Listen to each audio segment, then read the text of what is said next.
I think it would be useful at this introductory stage in our discourse to share with you some basic rules that most philologists agree on when editing 15th century humanist texts. And speaking of philologists who adopt the so-called genealogical method, also known as Lachmann's method or Stemmatics, as we shall soon see, followed almost inevitably, I would say, by some caveats or warnings on the limitations of the said rules. Many of you are probably familiar with these editorial principles that, like all rules, must be taken with a grain of salt. I will avoid then to discuss them in detail now. I will simply state them and, if necessary, make some short remarks together with some warnings that may serve to introduce specific examples. Such examples will characterize the sections of our video after this one, which will be of a more practical and less discursive kind. The fact is, philology is a practical discipline, a technique, I would say, rather than a science. Like many other activities, cooking for instance, it makes much more sense and it's a lot more fun if you actually do it instead of just hearing about it. To offer an example, philology is to literature scholars like learning to fix an engine for car lovers. It's a hands-on thing that takes you to the heart of the matter, so to speak. As such, it calls for specific, immediate examples. This is why in this section, as I said, I will simply list these shared general rules, readapting them from studies by well-known philologists such as the Shakespeare expert Walter Gregg, classical scholar Paul Maas, the section by Joseph Isevin and Dirk Sacre titled Critical Editions in their companion to Neo-Latin Studies, and most recently by the Italian specialist Paolo Trovato in a brand new, very informative monograph whose catching title echoes a famous Woody Allen movie, Everything You Always Wanted to Know About Lachmann's Method. Let's begin with these rules then. Rule 1 is on the goal of critical editions. We may put it down as follows. Quote, the goal of a critical edition is to present the text, so far as the extant material allows, in the form in which we believe that it would have stood in a fair copy of the work made by the author as he or she finally intended it. Unquote.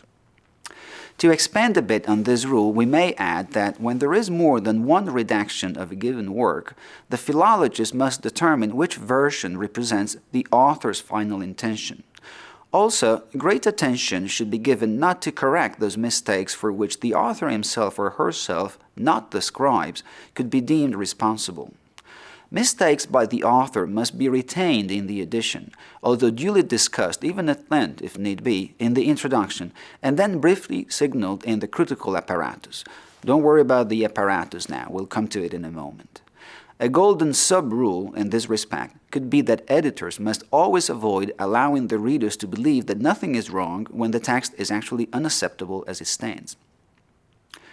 In the case of humanist text, whose extant manuscripts circulated while the author was still alive, and could, sometimes even easily, intervene on them to make corrections and changes, reaching the goal stated in Rule 1, that is, reproducing the author's final intention, may be seriously hampered by what Italian philologists call moving or variable archetypes.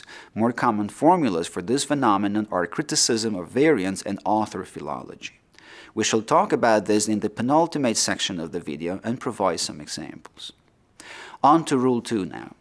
Rule 2 says, keeping in mind the goal stated in Rule 1, philologists should carry out a complete recensio, that is, a comparative reading of all surviving exemplars, that is, manuscripts, of a given text.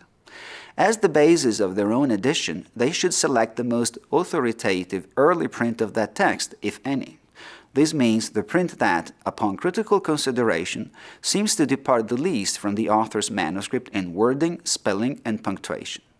If there is no such printed text available, the same principles just listed must be applied to the search for that manuscript that may be deemed to have departed least from the author's final intention. A couple of quick comments on this second rule. First, punctuation is a tricky issue when working on ancient, medieval, and humanist text, since the very notion of punctuation in those time periods was remarkably different from ours. This too we shall see later in our video. For now, let it suffice to say that in matters of punctuation, editors must adopt modern principles if they wish to render the readers a service and not drive them crazy instead. Second, the idea of the most authoritative print or manuscript has often been under attack and questioned for several reasons.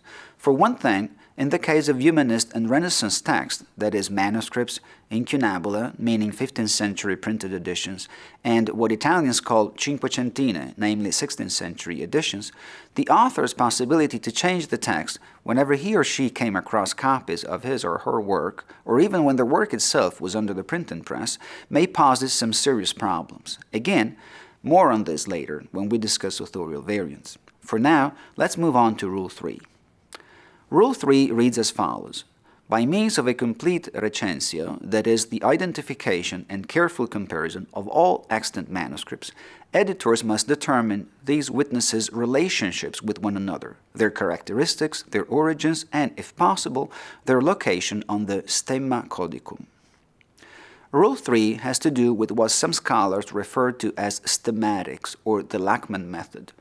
Actually, the contribution that Karl Lachmann, a famous early 19th century German philologist, made to this editorial strategy has been highly overstated. However, we don't have time to discuss this now.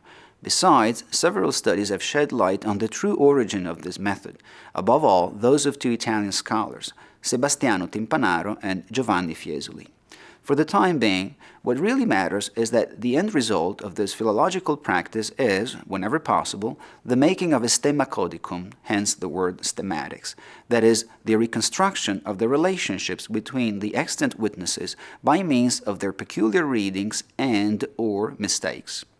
When this occurs, the stemma codicum looks very much like a family tree, showing in a graphic way the genealogy that links the various descendants. Though desirable, this is not always possible. A limited number of manuscripts, a particularly short text, the presence of authorial variants in the whole tradition, or the phenomenon known as contamination, that is, the horizontal instead of just vertical transmission of a text due to scribes copying from manuscripts that belong to other branches of the family tree, can make it impossible to give readers a stemma codicum. We shall soon see some examples of these cases to make you better understand what I'm talking about. For the time being, two things should be kept in mind, both having to do with the stemma codicum, that is, its purpose and importance. First, the surviving manuscripts are only a small, and in most cases very small, percentage of the original copies. This means that the stemma codicum, referring as it does to the relationship between the manuscripts that have come down to us, does not represent the whole tradition of a given text, but only a part of it. Second, the purpose of a stemma codicum is to identify the readings that are most likely to be the original ones, that is, the authors, on the basis of a series of mistakes in the extant copies. This process will help us eliminate other readings that, although utterly plausible, cannot be attributed to the author on the basis of the manuscript's characteristics, including their position in the family tree. This leads us to the fourth and final rule. Rule 4.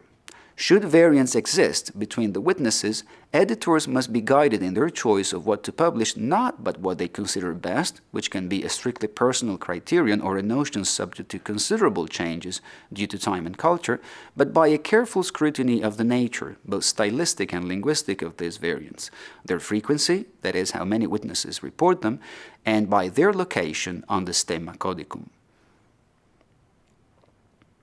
This rule basically deals with what to accept in the body of the text and what to put in the critical apparatus. I mentioned the apparatus a minute ago, promising to give a brief description of it. A philologist must be a man of his word, so I keep my promise without further ado. The critical apparatus is the section at the foot of the page, separate from the body of the text, reporting readings accompanied by the siglae of the witness that preserves such readings. The siglae are the letters A, B, C, A, B, B, C, A, C, and so on, representing extant manuscripts. When the siglae are Greek letters, alpha, beta, gamma, etc., they indicate the lost manuscripts from which the surviving copy is derived. The Greek letter omega is reserved for the archetype. The archetype is the lost manuscript from which all the surviving copies derived, as shown by at least one significant, that is not accidental, mistake common to the extant manuscripts. More specifically, since this notion is of the utmost importance in the Lachman method, accidental readings are also known as polygenetic. That is, polygenetic readings, whether correct or wrong, may occur independently in a number of copies. Because of their accidental nature, such readings do not prove that the manuscripts preserving them are related to one another. What we need instead, in order to place an archetype at the vertex of the stemma caudicum from which the whole extant tradition derives, is at least one conjunctive mistake. The conjunctive nature of this mistake is guaranteed by the agreement of the primary, that is, upper branches of the family tree. Let's now return to the material that does not appear in the body of the text. Below the critical apparatus is another section, a sort of lower apparatus, listing the literary sources that the author has either explicitly quoted in the text, example given as Cicero says in his treatise on friendship, or made use of without telling the readers, which is the most common case. Sources can be very useful to select between variants and to fix a corrupt passage, as we shall soon see. As often happens, two major schools of thought contrast one another regarding the critical apparatus. One school holds that the apparatus should be as light as possible, only reporting those variants that, on philological grounds, can be said to contribute to the making of the text. In other words, this approach maintains that the apparatus should feature only those readings that can be attributed to the author. The other school of thought opts for a richer apparatus to include those variants that, although not to be ascribed to the author, help the readers see the main features of that text transmission. In doing so, such readings, even wrong ones, would help readers follow the rationale that led the editor to the making of a given stemma caudicum. In this case, the critical apparatus also serves as a recap of what has been said in greater detail in the recensio, that is, the comparison between manuscripts that editors carry out in the introduction to the critical text. According to this school of thought, therefore, the critical apparatus should help us understand both the logic behind the editor's constitutio textus, why he chose to publish the text in that specific way, and the reconstruction of the relationships between all the extant witnesses, stemma caudicum, based on mistakes and non-authorial variants in the surviving tradition. Well, enough about theory. Let's delve into some practical examples. We'll begin with cases that reveal how important it is for a philologist to find out and keep in mind the scribe's background and culture. These features prove crucial to the making of a critical edition, for it is they that determine the form in which the manuscript has come down to us, both in terms of its general structure and specific readings. As we shall see, to succeed in this effort, philology must join forces with two sister arts, codicology and paleography.